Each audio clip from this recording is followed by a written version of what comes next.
As you all know, the case began on May the 31st at approximately 12:21. One of our questions that's been persistent is, what is the timeline for this case?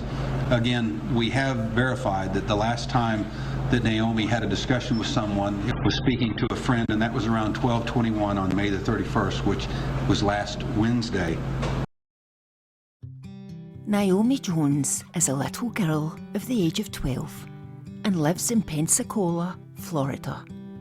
She's beautiful, outgoing, loves Hello Kitty and posting on social media. A caring little girl who wanted the best for everyone, always smiling and always making other people smile with her contagious personality. On the 31st of May, 2017, Naomi had been entrusted to babysit her two little brothers. The children's grandmother usually stayed with them, but wasn't available that day. Naomi's mother, Shantera, said, "For a 12-year-old, she was pretty impressive. She was very respectful, mindful of the rules. She never wanted to disobey, so she was very trustworthy and responsible." Naomi knew that if they took the dog out, they all went together, and they all came back together. The door must be locked and no friends over. That day, Shantera was running late for work. As she hurried out, she told the kids she loved them and that she would see them later. She told Naomi to lock the door and the lock at the top, which was a deadlock. She waited to hear it lock and then left. At approximately 2:30 p.m, Shantera receives a phone call at work from the boys. They tell her that after all three came back from walking the dog at around 1:30 p.m, Naomi went back out on her own and still hasn't returned. Knowing her daughter wouldn't leave her brothers or disobey the rules, Shantera rushes home. Naomi's cell phone and bag are still in the apartment. She frantically knocks on every neighbour's door, asking if they've seen Naomi, but none have. She then calls police to report Naomi as missing. Police are on scene immediately. After speaking to Naomi's mother, it's evident this is not a runaway child, so begin to canvass the area, along with over 200 members of the community. Speaking to family and friends, none are considered suspects as they all have solid alibis. The FBI get involved and put up a $10,000 reward for any information that will lead to Naomi's whereabouts and the capture of her abductor. After following up on over 200 tips, conducting over 300 interviews and executing 35 warrants, nothing is found. They also take a look into Florida's sex offenders register, but find nothing of interest. One man, though, begins to stand out: Robert Howard. Robert Howard lives part-time with his girlfriend Lauren in the apartment block right next door, and has told police in an interview conducted in the apartment that he has a conviction for sexual assault and rape from 1998 in the state of Alabama, but he was at home in Alabama the day Naomi went missing.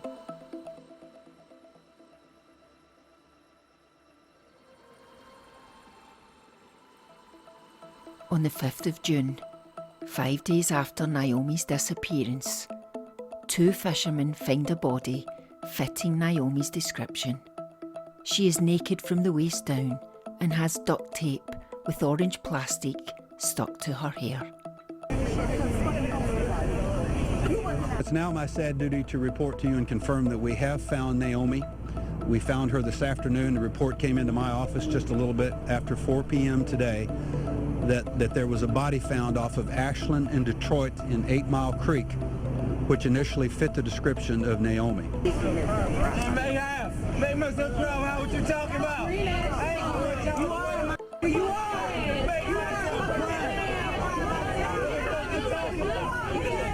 The body of the 12-year-old was recovered from the creek Monday afternoon What was a search and rescue becomes a homicide investigation. We have reason to believe through all the activities that have occurred over the last 5 days that we now have sufficient information to pursue some individuals who are persons of interest, who may be involved not only in the disappearance of Naomi, but might quite possibly be involved with her homicide. In a time where many questions linger, Sheriff Morgan says knowing why this happened is not his concern. I'm a sheriff.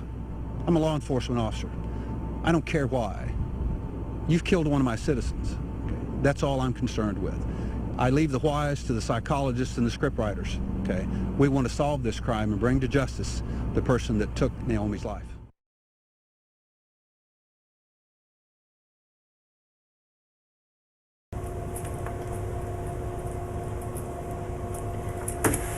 All right, you were a passenger in the car? Yes. Is that right? Okay, tell me how you guys came in. Do you know what road you came off of?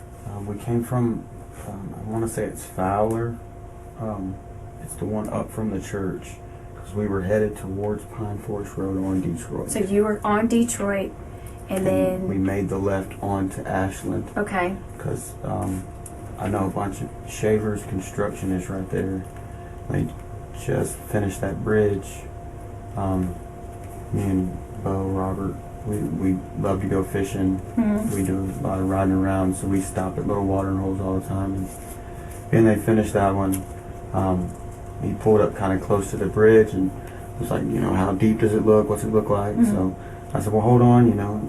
I got out and he got out, and you know, we were looking, and he said that we thought maybe it was a hog or a dog or maybe a deer or something, and the way he got out of the tree line, and it kind of was noticeable. But, right.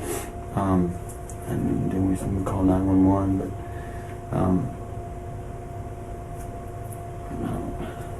Well, and I don't need you to describe all that because I've been out there, I've seen it, so we don't have to go into a whole lot of detail on that. Basically what I'm interested in is, where did y'all pull up at? In that right-hand lane, we were probably maybe a foot off of that curb that's at the bridge. Okay. Where that bridge wall is. Okay. Because he was trying to hug it tight so I could see over the rail, but I couldn't. So it kind of starts angling down, and there's rocks right there on each side. You know, the bridge stops, and there's some, we call it riprap, but it's just rocks that are piled up right there. Okay. You couldn't see the water, so even though we were up against the curb, so that's when I stopped and got out. So did you actually pull into the grass, or were you on the concrete? We were on the Okay. asphalt concrete. All right. We didn't pull up on the curb until we pulled probably 50 feet down. After you'd seen her? Yes. The Okay. officer made us, we stayed where we were at till he made us move. Okay, gotcha. The coroner will later say there were cuts and bruises to the arms, legs, neck and shoulders. There was ethanol present in her system. She has most likely died 24 to 36 hours after her disappearance, and the cause of death, asphyxiation. Robert Howard is brought in for questioning. Like I said, I appreciate you coming out and talk to us. Well, they could have just told me to meet somebody here, because I brought my little boy back to his mom today. Oh, did you? Yeah, and they were like, well, come in down here to sign this, and get there, they're telling me you gotta come back down. Oh, all right. No, this is fine, that's cool, no problem. And so you hadn't seen Naomi? No. Do you know who Naomi is? Yes, I know exactly who she is. I see her, well, you see her every time we're in and out the apartment. Mm-hmm. Her and her brother's either out there playing with their dog, or they're on that back balcony, or they're in between the apartments playing. Mm-hmm. You know, they speak anytime we come in or out, they speak. Mm-hmm. So I know who she was, yes. Had you seen her at all that day? No, ma'am. Okay. You live in the next building over? She lives in, like, they're downstairs here. My girlfriend's apartment's upstairs here. On the next building over? Yes. Okay, so you left. Okay, you talked to Naomi's mom. Yes. Hadn't seen her, blah, blah, blah, blah. What did she say to you? Anything? No, she just asked me how I'd seen her. I told her, no, ma'am, I hadn't seen her. She was like, well, you know, that she had, she told me, she don't know how long she's been gone, and that her brother didn't even know how long that she'd been gone. And she said that he didn't know she had left. Okay. And so we stood and talked. Like I told her, I said, no, if I hear or see anything, I would let her know. I would call Lauren and let Lauren let her know. And I told her if she found her, to call Lauren or let Lauren to let me know that she was found. Okay. 2 hours after this interview, investigators receive the CCTV footage on the bridge and find a silver Nissan drive past 12 hours after the abduction of Naomi. Howard drives a silver Nissan. Detectives have also obtained CCTV from a bus that's route passes the apartment blocks.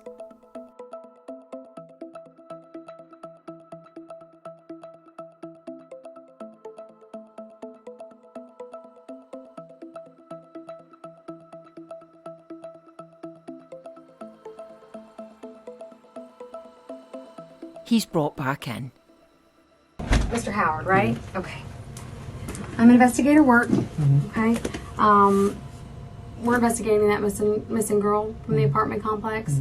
And we've been talking to a ton of people, canvassing the area, trying to get everybody to, give samples of DNA. I have a consent to search if you would be willing to do a DNA swab. Sure. Yeah? Okay. No? Sure. Or yes? Yes, Okay. yes, I didn't know if you said no or yes. All right. Today's date is the 7th of June. Escambia County Sheriff's Office, 10:46 p.m. Okay, I'm going to read these instructions. All right. Okay. All right, and then you can just sign there for me.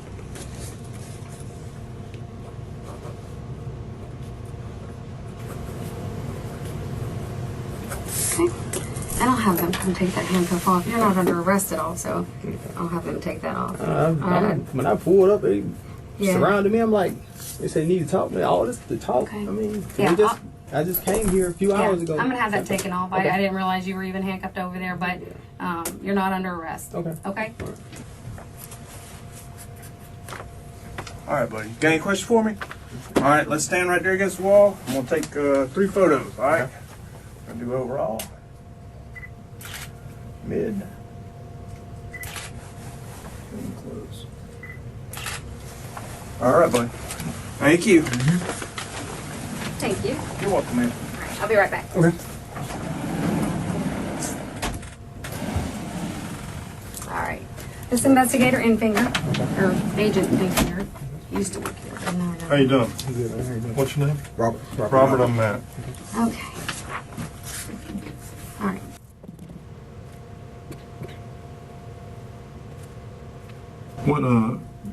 What vehicle did you?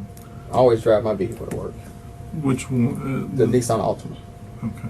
So you were in that car that night? Yes, I'm in that car every night. Okay. I got a question because I've been. Is my house and vehicle gonna be searched? Because Yes. I've been looking. Okay, that's all Yes. I'm asking because Yes. I haven't cleaned it. Everything is still Yes, the same. that's what they're doing right now. So that's what I've been waiting on. That's just like I Well, told not- you today. yeah, I your mean, I know you're house, not saying it, and I know apartment. why y'all are taking precautions because of Yeah. my status. And like I say, I just been waiting on this to happen because I knew it was gonna happen. So that's all I wanted to know. That's fine. What is your background or your history or Well, whatever? when I was in right after I got out of high school, me and a girl was messing around. She got pregnant, and her grandmother is like a minister or whatever. So it was more of I made her than it being consensual to the point of because we had been doing this the whole summer. And so I said I got I copped out because I didn't have no money to try to afford a lawyer, so I had to cop out, and I did 15 years. How old were you? Like 18 years old. And how old was she? Like 17. Okay. What year was that? 1998. What was the charge? First degree rape. First degree rape? Yes. That was in Alabama. Yes. Was there another charge that you had in your history? Yeah, it was say the same thing. It was just another girl put in. They was like basically like I did this same thing to this other girl. You got her pregnant, or you just? No, I didn't get her Okay. pregnant. It was just we was messing around, and she said I made her. And it's the same time that this other girl said the same thing. And what Basically, they was- said I did the same thing to both of them in the same night at the same time, So you were 18. How old was this girl? same age. So both 17. Now, my paperwork, I don't know if this changed, but in my paperwork, it had like 2 different ages. Then it said it was a white female. It's not a white female. It's 2 black females, and they were the same age. I don't know if they ever changed it because they got my tattoos and Because everything I thought else. one of them was a younger female. Yeah, they said. got a lot of my stuff messed up. They got the Okay. tattoos and everything messed up. So that, no, I don't know if they changed it or fixed it, but we Mm-hmm. were all like 17, 18 years old, and it was 2 black females. Missing girl, have you ever seen her around the complex or? See her all the time when we were in and out. Like I said, when we would come in, they would be either playing between the complexes or on her mom's back balcony, because going up the steps, you can see their balcony, or their back porch rather, from the balcony. They would always speak whenever we would come in and out. And other than that, that was about it. She dances a lot back there, doesn't she? I guess. On the balcony? Well, they be back there playing most of the time when I see them as far as dancing. I don't know. Yeah. I heard she does a lot of dancing. Mom says she dances on the back porch a lot. That's what we see them back there Was she playing. friendly? I mean, She the always little girl? spoke. I mean, like I said, other than that, that's pretty much all I know about her. Like I said, she would always speak. If she seen us, she would speak. Regardless if we seen her or not, she would let us know that she was there. She would speak.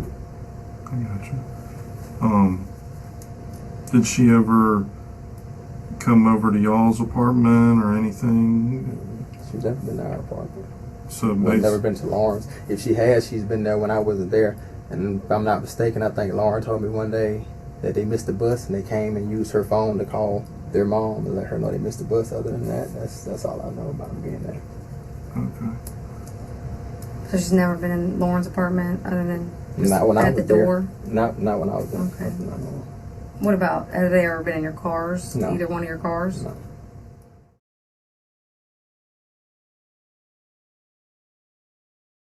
I mean, you like younger girls? Like, I mean, I haven't been with anyone younger than Lauren. what's the youngest girl you've been with? Lauren is the youngest girl I've been with. She's 30? 30, yes. I gotcha. Is there any reason, like, your DNA would be on Naomi's body or anything like that? I don't see why it would be. We've never been in spitting distance of each other. So, there's no reason it would be. Okay. So you've never had any physical contact with her None before? whatsoever. Okay.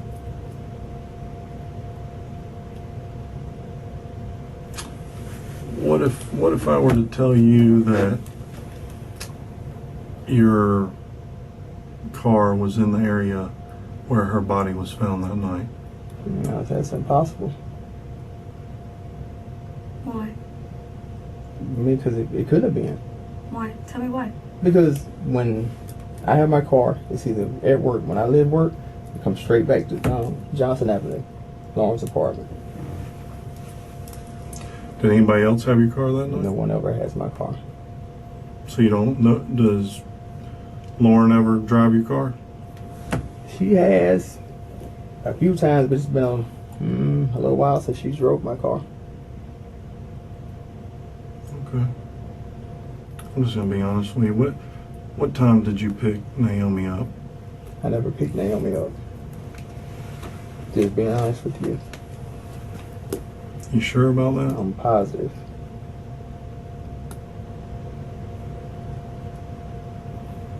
Well, about the time you leave your apartment is the time she goes missing. But the thing about that is, when I drop Lauren off, I go straight to Bruton. So how is it that I can pick her up? The thing about that is that we already have your phone records. Okay. And you were at the apartments at 1:30. And I was gone at 1:30. Phone records show no, you were there at 1:30. That phone number that you gave me is the phone number we subpoenaed for the records. You were at the apartments at 1:30. You were not in Bruton. I was on my way to Bruton. You were I'm not going to argue Okay. with you. I mean, you don't have to argue, but okay, just okay. If you say I was at the apartment, just please search my license. Nothing has been changed in my car since the day that the first officer flipped through it and looked through it. Everything is in there. If you find anything in that car, it's going to be from your Laundra Mitchell. After almost 3 hours, he cracks. Let me help you. Help me how? Let's talk about it. I already told you what I... Listen to me, I Robert. understand you tell him that, but I'm still... I still feel like I'm never going to see the light of day. I mean, like I said, it's nobody's fault with my own, but I mean, I am sorry for what happened to his child. But at the same time, How, though? I can't wrap my head around it. What could have gone so bad for you to do this to this girl?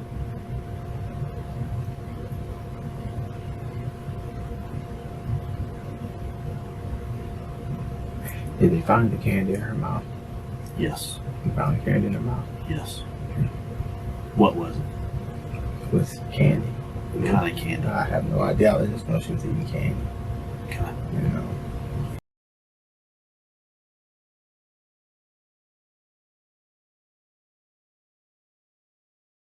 Robert, I'm not here to pass judgment on you, to belittle you, talk down to you, anything like that. You're a grown man, okay? I don't know what happened. I wasn't there. But what I would like to do is have some answers. What happened when she came out of the house?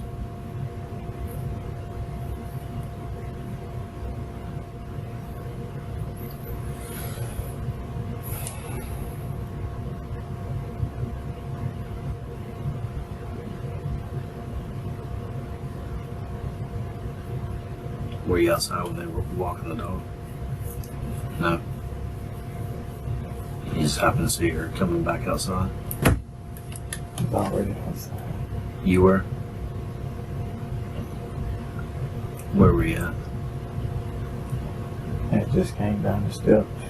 Okay. Did she come out the door? She had came out, she spoke. Spoke back. She was said she didn't like my shoes. She liked your shoes? Hold it back here. And she said something that I didn't understand. So I asked her, what did you say? She was like, nothing. Went over to my car.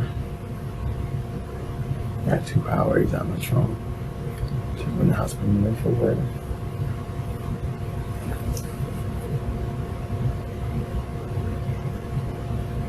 And when I came back out, told me my charger, went to the car, and she said, and I asked her what she said. She told me, you heard. I said, no, I didn't. What did you say?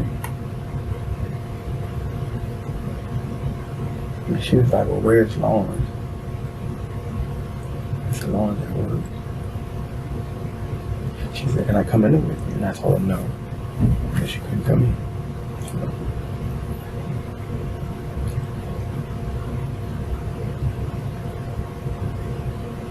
She kept on. I let her come over, I let her come over. I kept telling her no. She walked over to the steps as I was going up the steps. And she said, I'm coming anyway. I said, no. The further I went up, the further she came and go. When I make it to the door, she's at the top of the steps, and I tell her to go back home. Go home. Go home. She stands there and she's like, why can't I come in? Why can't I come? I said, because you can't. You don't need to be over here. Leave. She starts back down the steps, closes the door. I lock the door. She knocks on the door. I answer the door and I ask her to leave again. As I walked back out on the balcony because I didn't want no one to get the perception that I was trying to lure her in or drawing her in. I walked back out on the balcony. There's not no one in sight, no one. And I was like, man, on any particular day, there'd be 100 people around here. But in this instance, there's no one here. So, walk back to the end of the balcony. And I tell her just to go home. Again, go home. So she starts down the steps like she's gonna leave. So when I turn around, she comes back again. When she comes back again this time, she walks all the way up on me like she's trying to brush up against me, telling me I'm scared of her. I'm like, I'm not scared of you, I just need you to leave. If something happened and somebody say something, then you got a problem. There ain't gonna be no problem. There ain't gonna be no problem. Okay. So I don't go back to the house. I don't even go back in the apartment. I go sit on the steps and I'm trying to wait on her just to leave because I don't want no problems about her being around that door. Right. So when I go get up and I go throw some in the garbage, she comes right over to the garbage can where I am. Walk back up the steps, walk back in the house. She's coming back up the steps. She comes to the door. So when she gets to the door, I stand at the door and talk to her. She stands there and she's making gestures to me. Can she come in? Can she come in with me? I said, no, you can't come in. So she's still standing there. So right when I close the door, she grabs the knob, tries to open it. I said, get away from the door. Just let you get away from the door. And when she leaves, I turn around and close the door again. She knocks again. She knocks and finally I open it. She comes in. And she never leaves, never goes no further than the front door. And she's making gestures, sexual gestures. Like what? Can she see it? She can handle it. She got a boyfriend that's 15 and this, that, and other. I'm like, well, I ain't got nothing to do with that. I really don't. And at this time is when she didn't grab my, but she grabbed it like my shirt, the bottom of my shirt, like she was trying to. And so when I grabbed the wrist, told her to stop, and she's keeping on. And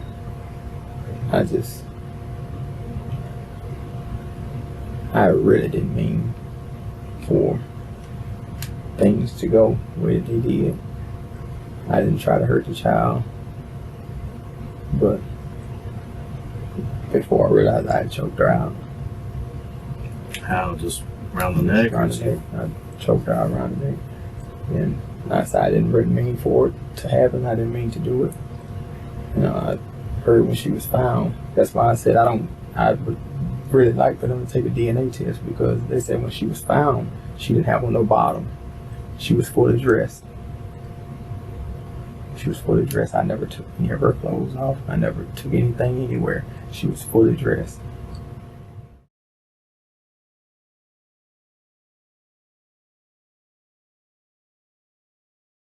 Went out.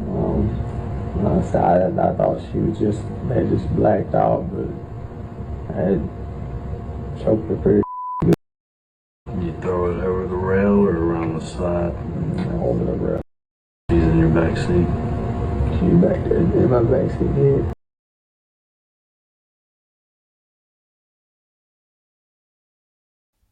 It takes 4 long years to come to trial. Robert Howard will plead not guilty.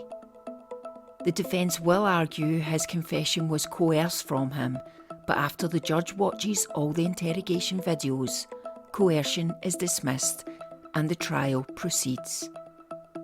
After 3 days of testimony, Robert Howard is convicted of first-degree murder. On the 12th of August 2021, Robert Howard is sentenced to life in prison without the possibility of parole. Naomi's mother continues to fight to keep sexual predators off the streets. If we are able to stop the predators, it will stop that from happening to just one more child. Shantara Hurry sits in a room dedicated to her daughter, Naomi Jones. The 12-year-old girl disappeared from the Aspen Village apartment complex on May 31st. Her body was found 5 days later in Pensacola's 8 Mile Creek. Registered sex offender Robert Howard was arrested and charged with Jones's death. Hurry says the event is meant to spread awareness. Just because you have a neighbor, if you live in an apartment complex, and just because you see them in passing, it doesn't mean that you can trust them. The words and the encouragement that I give will always leave a lasting impression, and I don't care if I only touch one child's life during my whole duration of me doing this.